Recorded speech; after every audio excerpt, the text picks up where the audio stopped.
Shifting of registered office में आया है एक बहुत ही बड़ा चेंज। रिसेंटली एमसीए ने नए आरओसीज की और आरडी की एक लिस्ट पब्लिश करी है। ऑल्दो देखने में ये बहुत ही नॉर्मल सी बात लग रही है, इनफैक्ट बहुत सारे स्टेक होल्डर्स ने तो चैन की सांस ली कि शायद अब नंबर ऑफ आरओसी और आरडी बढ़ने से काम ज्यादा स्पीडी होगा और शायद अब होगा असली ease of doing business. But as every change has its own nuances, इसके भी अपने बहुत सारे नुएंसेस हैं। तो आज हम एक मेजर इश्यू डिस्कस करेंगे जो क्रिएट हो गया है नए आरओसी के स्टैब्लिशमेंट से। जैसा आप सब जानते हैं, अब दिल्ली में दो आरओसी होंगे, आरओसी 1 साउथ दिल्ली में और आरओसी 2 सेंट्रल दिल्ली में। इसी तरह से यूपी में भी दो आरओसी होंगे, यूपी 1 कानपुर में और यूपी 2 नोएडा में।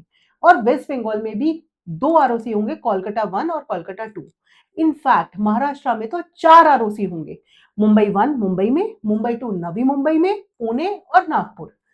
अब देखने में तो ये और सुनने में तो ये बहुत ही अच्छा लगता है कि चलो इतने सारे आरओसी हो गए हैं तो अच्छा ही है, कम से कम काम जल्दी होगा, पेंडेंसी कम होगी।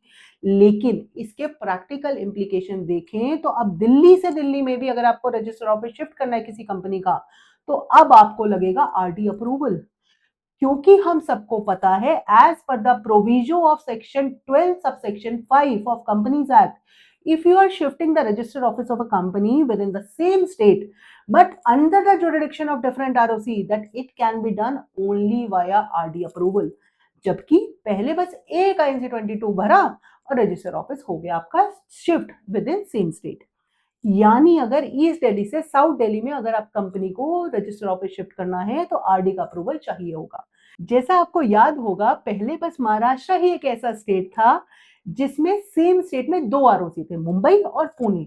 वही एक ऐसा स्टेट था जहां with in same state register office shift करने में आरडी अप्रूवल चाहिए होता था।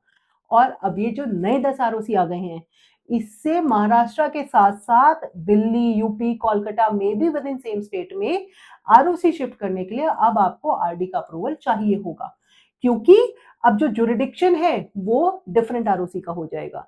यानी अब shifting of register office within same state में भी आरडी अप्रूवल चाहिए, जो पहले one state to another state में चाहिए होता था। ये तो है एक पहला इशू, या ये कह लीजिए कंपनीज के लिए एक कॉस्ट और प्रोफेशनल्स के लिए एक नई अपॉर्चुनिटी। बाकी अब ये नए आरडी और आरओसी का क्या इंपैक्ट रहेगा, किन चीजों में क्या फर्क पड़ेगा, कंपनी को कहाँ फायदा होगा और कहाँ मिलेगी प्रोफेशनल को नई अपॉर्चुनिटी, ये हम एनालाइज करेंगे आने वाले वीडियोस में। Stay tuned for more such video. Thank you so much.